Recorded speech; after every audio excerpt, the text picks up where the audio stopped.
My husband is the definition of cold and aloof. We've been married a year, and our sex life is still non-existent. But after a car accident, my aloof husband and I developed a psychic link. In the middle of the night, I was woken up by an intense orgasm.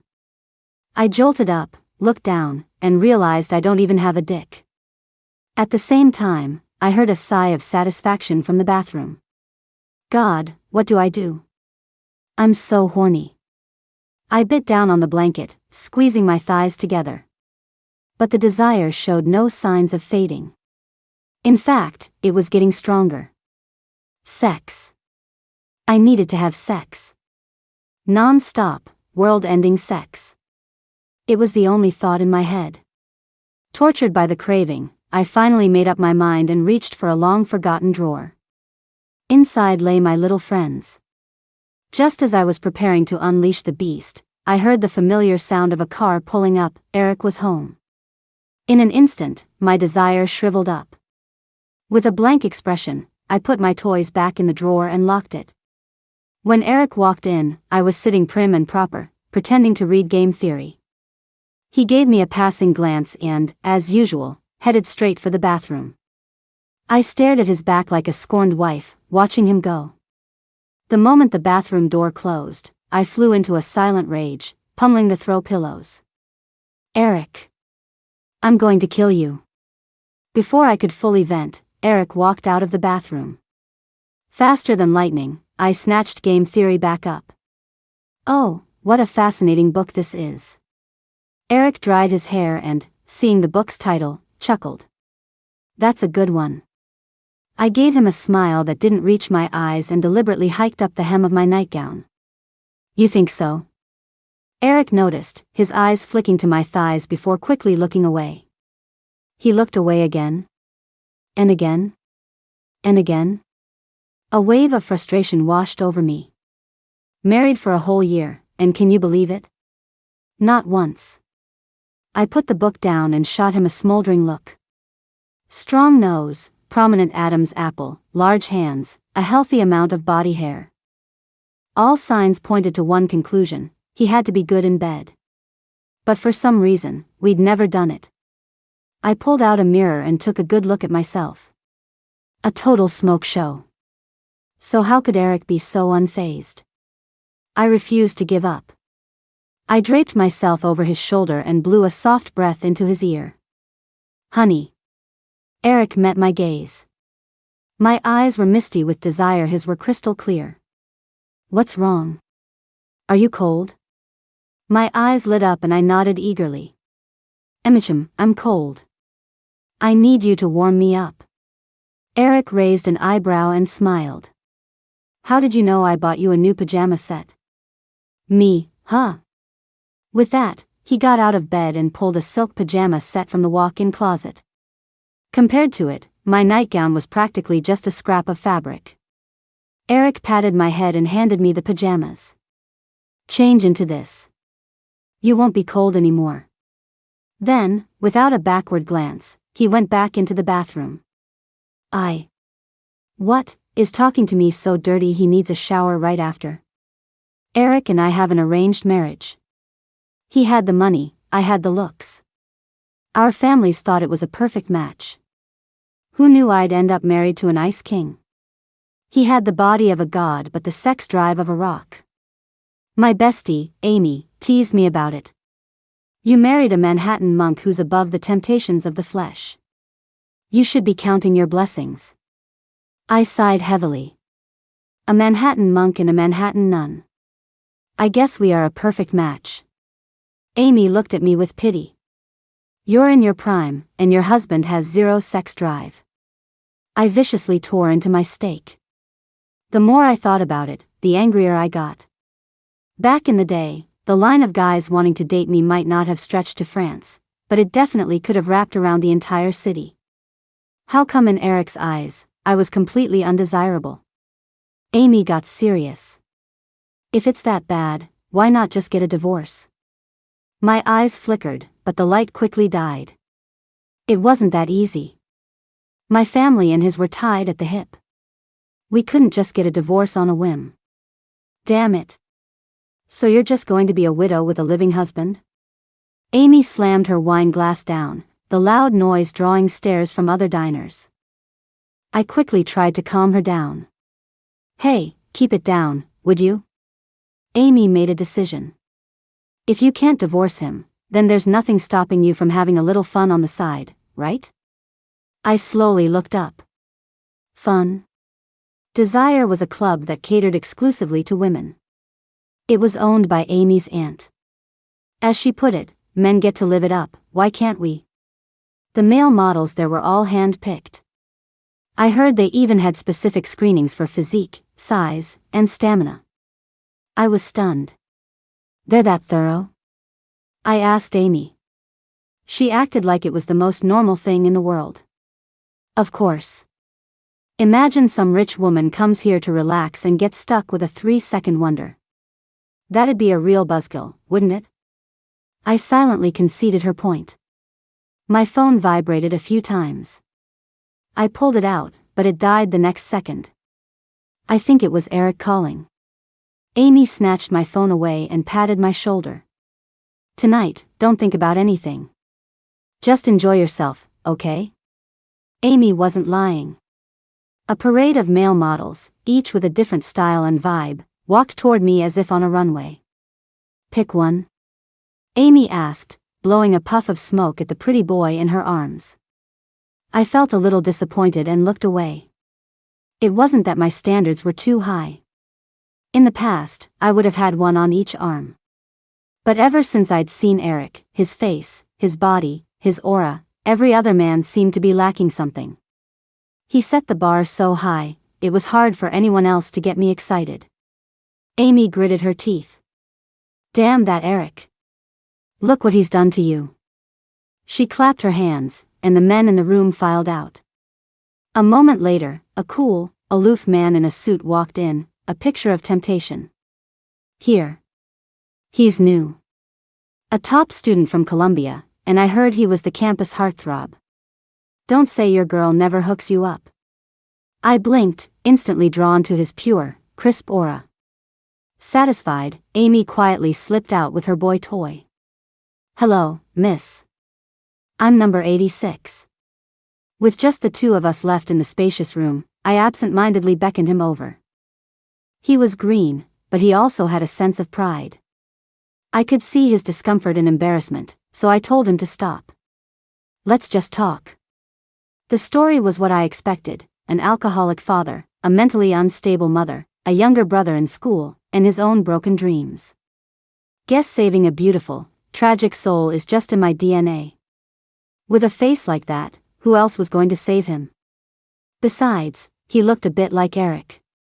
Putting aside the face, his aesthetic vibe was almost identical to Eric's. The thought of my husband made me furious.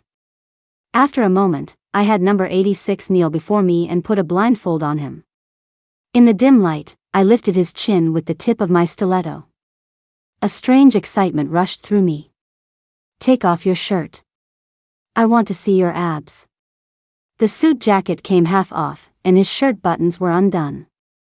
His abs were just visible beneath the white fabric. I stared, stunned. He looked even more like Eric. I stood up, planning to get a closer look.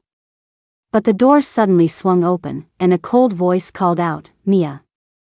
My knees gave out, and I tumbled onto the man kneeling before me. By the time I realized what had happened, I was sitting on number 86's abs. My hands were all over his pecs. Number 86 let out a muffled grunt, his face flushing. Miss, you're sitting on me.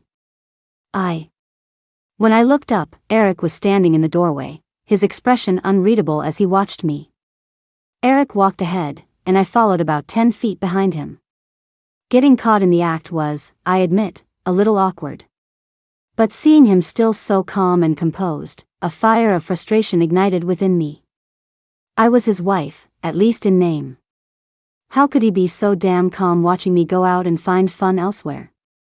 Realizing what I was thinking, I bit my lip, wanting to slap myself. Eric seemed to notice my fidgeting. His voice was a little cold. Keep up. I schooled my features back into my usual indifference and quickened my pace. In the car, Eric handed me a change of clothes. I looked up, confused, and met his eyes. Grandma wants us over for dinner at the main house. Did you forget? My mouth fell open slightly. I vaguely remembered him mentioning it after his shower last night. I was too busy cursing him out in my head to have paid attention. I took the clothes and moved to the back seat. Just as I was about to slip out of my sexy outfit, I froze. I looked up at the front seat and met Eric's gaze in the rearview mirror. "You're going to stay here?" His expression was unreadable, but he didn't move. I frowned slightly. Even though we'd been married a year, I don't think we'd ever been naked in front of each other. It was, weirdly embarrassing. "Get out. I need to change." A full minute of silence passed. Then I heard his cool voice. "Sorry. I can't do that." A flush of heat spread through me, whether from anger or shame, I couldn't tell. In the end, I changed my clothes under his watchful gaze. Eric told me to sit in the passenger seat. I ignored him and played dead in the back. As the car started, I thought I heard a faint chuckle. But the sound was quickly lost. I looked at Eric's face, but I couldn't find a single trace of a smile. By the time we got to the main house, a light rain had started to fall. Eric got out first and opened the back door for me. Before I could react, he pulled me into his arms. He sheltered me completely, not letting a single drop of rain touch me. "What a show-off," I grumbled to myself.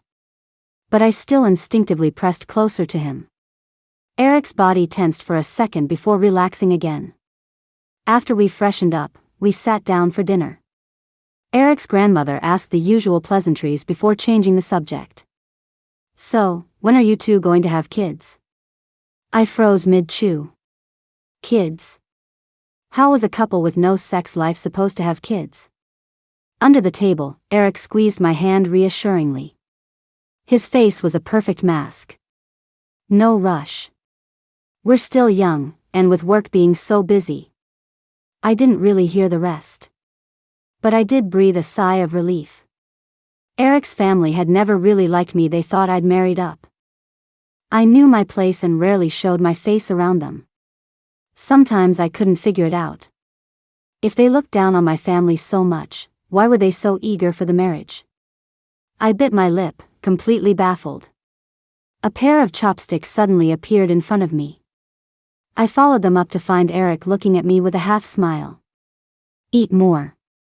He was putting on an act. I gave him a sickeningly sweet smile and cooed, "Thanks, honey." Eric's chopsticks paused mid-air, and his gaze on me grew darker. By the time dinner was over, the rain was coming down even harder. His grandmother suggested we just stay the night. I nodded eagerly. Yes, this rain is so heavy. It's too dangerous to drive." It wasn't that I liked the main house. It was just that ever since the incident at Desire, Eric had this dangerous vibe about him. I had a feeling he was going to make me pay for it later. If we stayed at his family's house, he probably wouldn't dare to be so bold. Eric seemed to read my mind and smiled at me. The smile didn't reach his eyes. "Be good. Let's go home." The rain was getting heavier. The windshield wipers worked frantically but still couldn't keep the view clear. I sat in the passenger seat, my heart pounding in time with the storm. Eric hadn't said a word, his brow furrowed as he focused on the road. Once my phone was on, Amy's messages blew up my screen. I gave her the short version of what happened. "Amy, busted by your husband on the spot. Your luck is something else. You don't think he'll hit you, do you?" I instinctively glanced over at him. "Me, no." "Amy, right, the Hamiltons are too well bred for that. You should be more worried you're going to die in bed." "Amy, don't doubt me. Maybe you lit a fire in him tonight. He might go 300 rounds with you." I looked at the man in the driver's seat again. The picture of a cold, self-possessed ice king. Him? 300 rounds? Who would ever believe that? Just as I was about to argue with Amy, a white light flashed. I felt a strong arm shield my head, pulling me into an embrace, and then a violent crash echoed in my ears. When I woke up, I was in the hospital. A crowd of people surrounded me, chattering away. That's when I learned what happened. We'd been hit. Eric had protected me, but he was badly hurt with cuts all over his body. I had just fainted from the shock. My parents couldn't stop talking about how wonderful Eric was, telling me I had to take good care of him. I scratched my head.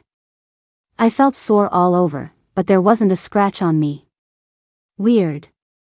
Suddenly, I felt a strange sensation on my lips.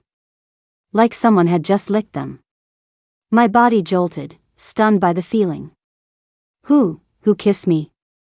Just then, a voice came from outside. Mr. Hamilton is awake. Ignoring my parents' protests, I pushed through the crowd into Eric's room. Our eyes met from across the room, and I instinctively glanced at his dry lips. Sheesh, he needs some water. I licked my own lips. Yep, mine were moist. Looking back at Eric, I saw a strange expression on his face. He frowned and touched his own lips. I raised an eyebrow. I guess he realized his mouth was dry too. Once his room cleared out, I brought him a glass of water. Eric. He looked up, his gaze shifting from his laptop to me. Being watched by him like that made me inexplicably nervous. Are you okay? Eric shook his head and shifted his body. Ouch, I winced in pain, feeling like tiny bugs were gnawing at my limbs. Eric's brow tightened. What's wrong? I quickly waved my hand, signaling I was fine. It was so strange. I had no visible injuries, so why was I feeling pain? Knock, knock, knock. The door opened, and a woman in high heels walked in carrying a thermal container. I looked closer. It was Eric's childhood sweetheart, Isabella. Isabella glanced at me with a complicated expression as she passed. Eric, are you okay? How did you get in a car accident? I composed myself and slowly put down the water glass. While the two of them chatted, I quietly slipped out. I'd heard that the Hamiltons were originally supposed to arrange a marriage with Isabella's family. Their families were equals, and the union would have created a powerhouse. Plus, Eric and Isabella were childhood sweethearts, practically inseparable. I had no idea what happened to change things, making my family the new partner. I tugged at my hospital gown. Could it be that Eric was saving himself for Isabella? The moment the thought popped into my head, my brain started searching for evidence to support it. Hearing her cheerful laughter from the hospital room made my chest feel tight. I checked myself out that same day. I was only in for shock, after all. No need to stay. I left the hospital in the morning and saw Eric at home that night. Why did you check out? Eric gave me a cool look. You checked out, too. He tapped his earpiece and said something in French that I didn't understand. Looked like he was in a meeting. I watched him go into his study, then slowly return to the bedroom. Tossing and turning in bed, I couldn't sleep. My mind was filled with images of Isabella and Eric. Could I be the other woman? Why else would Isabella glare at me every time we met? And considering Eric's behavior, the idea grew stronger and stronger. After an hour of staring at the ceiling, I was wide awake. That familiar desire surged up again. I squeezed my legs together, but it didn't help. Damn it. I always got like this right before my period. My gaze shifted back to that drawer. The itch was unbearable. Eric's meeting wouldn't be over for at least 2 or 3 hours. Maybe I could just use this time to. With little hesitation, I rolled out of bed. To make it quick, I picked out my most powerful toy. 10 minutes later, I was flushed and satisfied. Meanwhile, in the study, Eric's face was abnormally red. He stood up, legs trembling, and took off his headset. What was happening to him? An inexplicable sexual sensation had come from nowhere, building, gathering, and erupting inside him. He probably needed a break. Eric walked quickly out of the study. As he pushed open the bedroom door, he smelled a strange, sweet, metallic scent. The closer he got to the small lump under the covers, the sweeter the scent became. My back was to Eric, but I sensed him getting closer. In my post-nut clarity, my mind was sharp. Eric, let's get a divorce. Eric paused for a moment, then quickly stripped off his clothes, revealing a lean, muscular torso. Damn, those pecs, those abs. Before I could say anything else, he went straight into the bathroom. What's that supposed to mean? The silent treatment? I was furious. I planned to wait for him to come out to continue our divorce discussion, but after my release, a wave of drowsiness hit me. In a daze, I thought I heard the bathroom door open. Then, a warm sensation on my lips. I frowned in my sleep. Get lost. The warmth paused for a few seconds, then pressed against me again. My eyelids were too heavy to open, and the feeling on my lips was making me increasingly annoyed. Stop kissing me. But the person kissing me grew bolder, nibbling and sucking until tears welled in my eyes. I snapped my eyes open and yelled, Eric, what the fuck, stop kissing me. The next second, the words caught in my throat. I was staring at Eric, who was a good 10 feet away. He was looking at me with a bewildered expression, his face practically screaming, "Are you insane?" Silence filled the air. I was in utter disbelief. If Eric wasn't kissing me, who was? A ghost? I felt a chill on my lower body. I shot up, looked down, and saw that my skimpy nightgown had somehow ridden up to my neck. Which meant Eric had been staring at my body this whole time. Suddenly, I wanted to smother myself with a pillow. Why did I even wake up? Eric wiped his dripping hair and slowly walked over, his voice a little hoarse. I wasn't kissing you. I didn't need a mirror to know my face was as red as a boiled shrimp.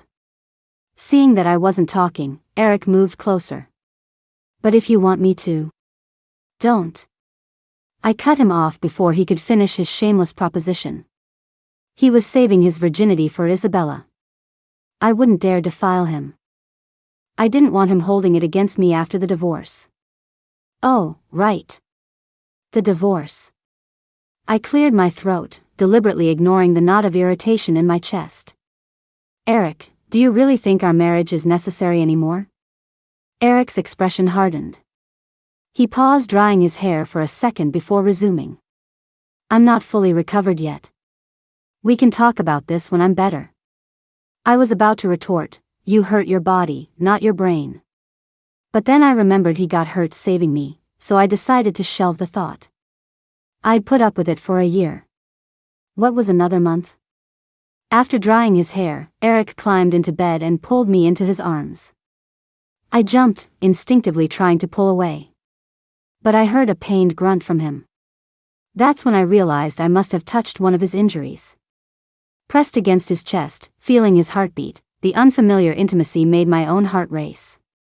Hey, if you're hurt, just lie still. The man behind me was quiet for a long time, his warm breath fanning across my neck. Did he fall asleep? I boldly tried to squirm away. I wriggled like a worm in his arms. Stop moving. His deep voice was husky, enough to make my legs go weak.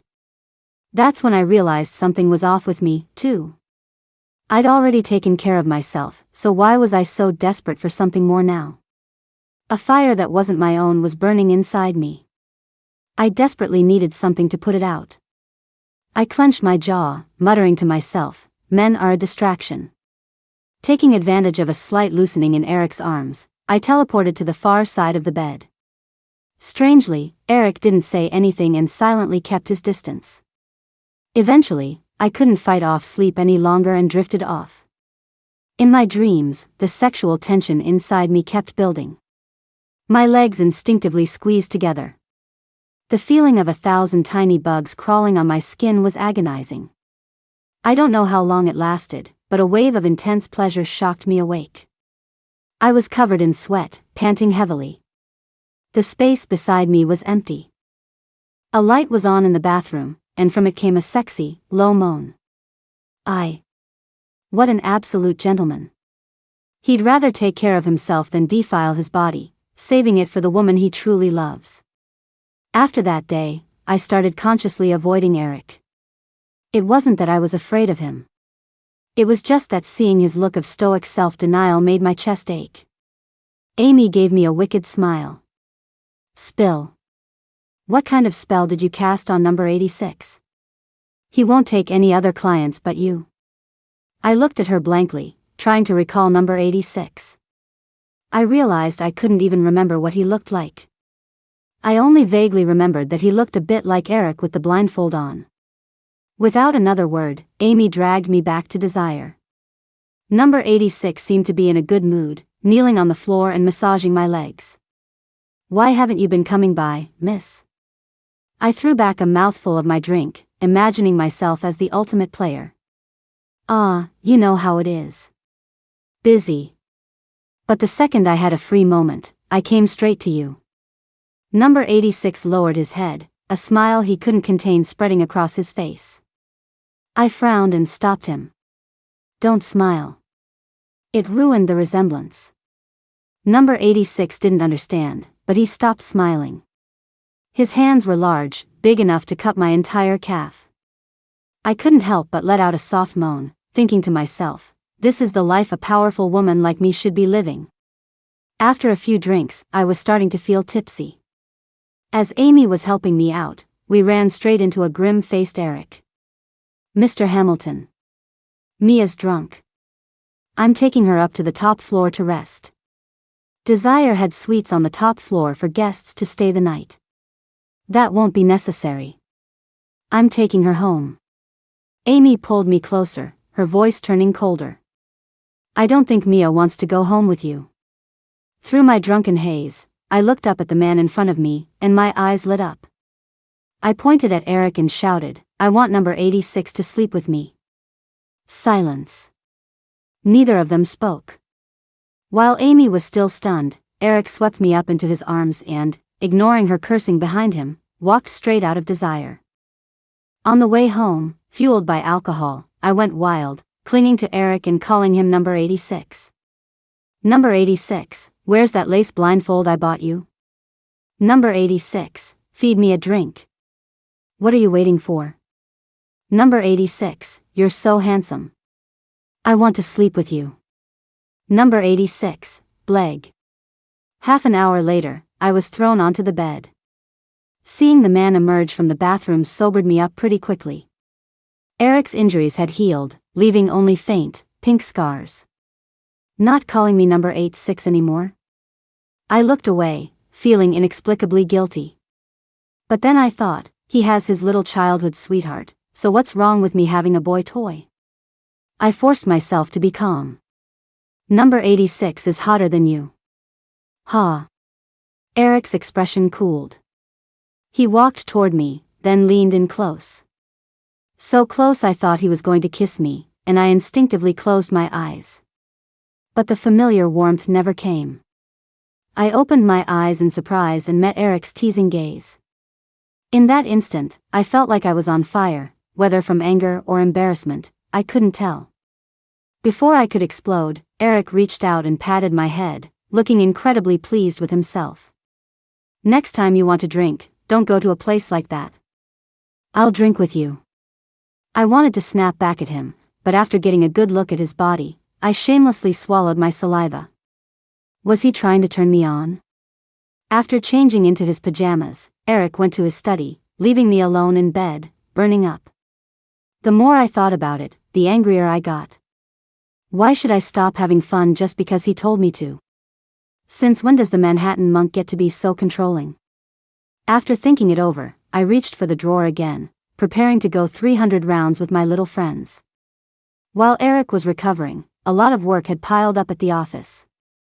The moment he opened the first file in his study, that strange, sexual sensation surged through him. Fine, just once. He could handle it. He finished the file, took a 5-minute break, and then the familiar feeling returned. Does she not have a refractory period? By the 5th time, Eric's legs were weak. He was slumped over his desk, feeling utterly hopeless. Isn't doing this so often bad for your health? Soon, it was the 8th time. Eric was drenched in sweat, the corners of his eyes red and misty. No, he couldn't let her keep going like this. This was going to kill him. He dragged himself out of the study, nearly falling several times on his way to the bedroom. The moment he pushed the door open, the intense sensation shot through his body. Eric couldn't take it anymore. Mia. That's enough. I froze, quickly stuffing the evidence under my pillow. I turned in disbelief to look at a flushed Eric. How did he get back so quickly? Wait, what was he doing that made his face so flustered? It was only after Eric, in a hoarse voice, explained everything that I finally understood. A psychic link? You and me. My face turned beet red. So all that time, he knew? He even experienced it firsthand. Oh God, just kill me now. I thought for a moment and realized something was wrong. That meant Eric had known about this for a while but never told me. He even deliberately licked his lips that one time, and that night in the bathroom. No wonder he knew I was at Desire. He must have felt number 86's hands on me and came to get me. I glared at him, my face burning. Eric. Eric remained composed, his tone helpless. Pace yourself. He had work to do, after all. He couldn't handle this frequency. I suddenly got angry.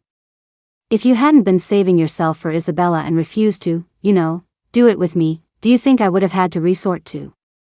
Sometime during my rant, Eric had lain down beside me. His deep, husky voice was right next to my ear, intoxicating. What does Isabella have to do with this? He's still playing dumb. Still pretending. I pursed my lips. Weren't you saving your virginity for her? Giving her your first time? Eric's brow furrowed, but after hearing me out, he seemed to relax. So, my wife was jealous? I shot my head up and realized I was trapped in his arms, unable to move. What are you talking about?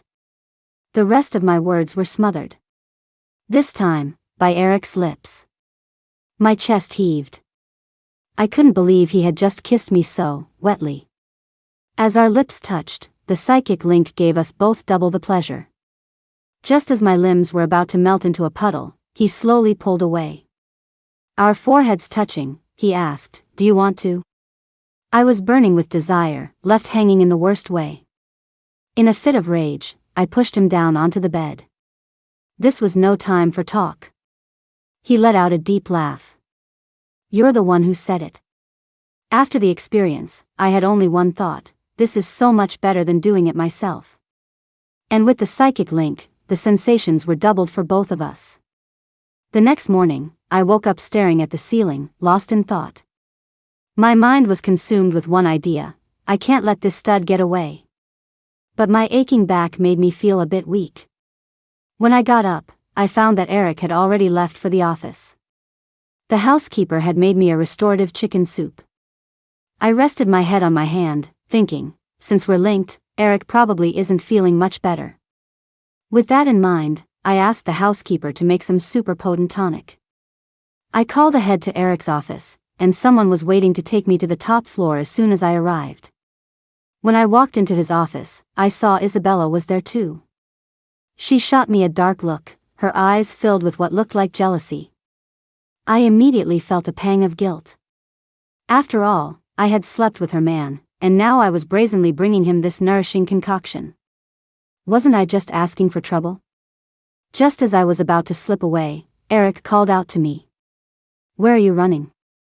Isabella snorted, though I couldn't tell if it was at me or Eric. As she passed me, her gaze grew even more complicated. I gave a weak smile and forced myself to greet her. Good afternoon, Ms. Jiang. Would you like to join us for lunch?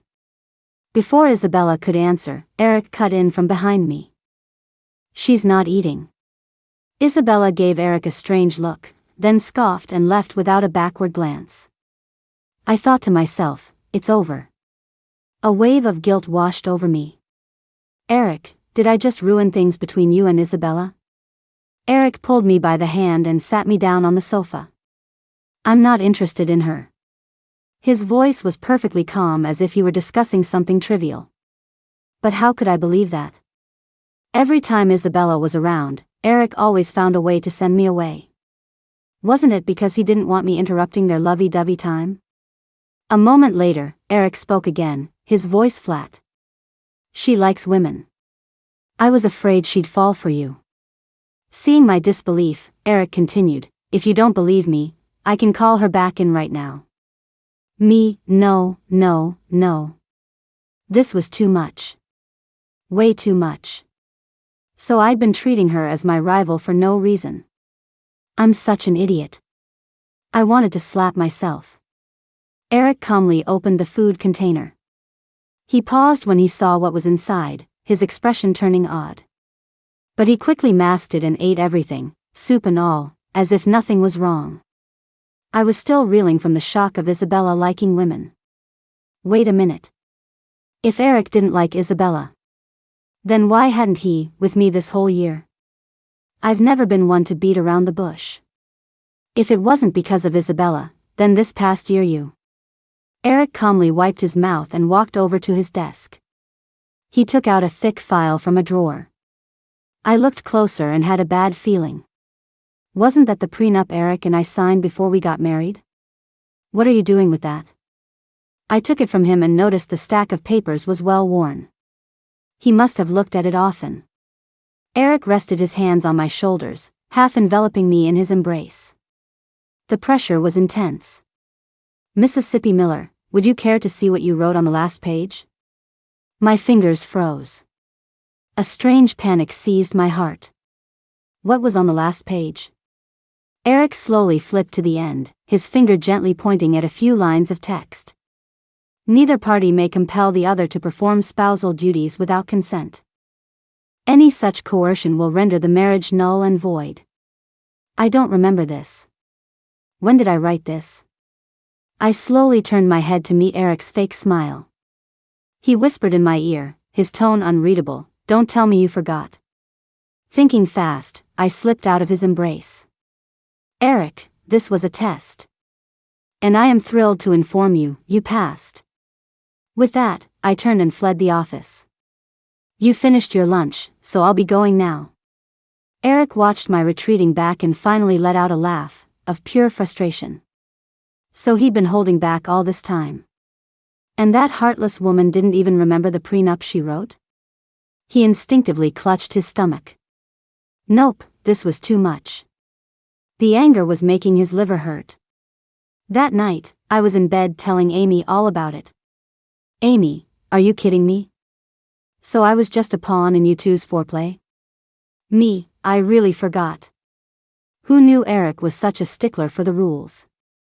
Amy, the suspect is clearly just flexing her relationship. But seriously, Eric has some major self-control. A beautiful woman in his arms, yet he kept his cool. He was probably scared you'd actually divorce him. My fingers paused over the screen. He was afraid I'd divorce him. Did he like me that much? It was just a business arrangement. There weren't supposed to be real feelings involved. Before I could figure it out, Eric came home. I'm going to take a shower. Want to join? My face flushed. The memory of my daytime blunder made me feel guilty, and I was afraid he was going to make me pay for it. Not today. Eric immediately understood what I meant. He nodded faintly and walked into the bathroom as if it were nothing. I stared at his broad shoulders and narrow waist, thinking, he gave up that easily. His resolve is weak. But it turns out I had severely underestimated a man's words, they're all lies. The moment I realized what Eric was doing in the bathroom, I immediately felt an empty craving. Eric. I'm going to kill you. This damned psychic link, who said you could play with it like that? By the time Eric came out of the bathroom, I was in agony. He acted like he had no idea, deliberately asking, what's wrong? I glared at him with red-rimmed eyes. You did that on purpose. Eric lay down beside me and wrapped his arms around me. He admitted it freely. Yes. On purpose. I was shocked. You're not even going to deny it? Eric glanced at me, his tone like a scorned lover's. I used to try dropping subtle hints, but it was like winking at a blind man. Now, I'm just going to be direct. I looked at him, completely baffled. When did he ever drop hints? You're a CEO. Since when do you act like some cheap flirt? Eric's chin rested on my hair. He said in a deep voice, I had no choice. My wife didn't have feelings for me back then. I had to try. I scoffed and pinched his waist. Too hard. I couldn't get a good grip. You say that like you're so in love with me. The hand stroking my hair paused. Eric said slowly, if I didn't love you, why would I have begged my grandmother to switch the marriage partner to you? Me, huh? Eric looked me in the eye, his expression serious. You didn't know it, but I've been secretly in love with you for a long time. I love you more than you can possibly imagine. All the blood in my body rushed to my head. This. Who could resist a sudden confession like that? I'm not good with words, so I just stared up at Eric and asked, dead serious, so, are we doing this or what? Eric blinked, but then he nodded. He looked at me with a dark glint in his eyes and smiled. Let's try something different today. What? How about I serve you, just like number 86? Before I finally passed out. I had only one thought, this psychic link is awesome.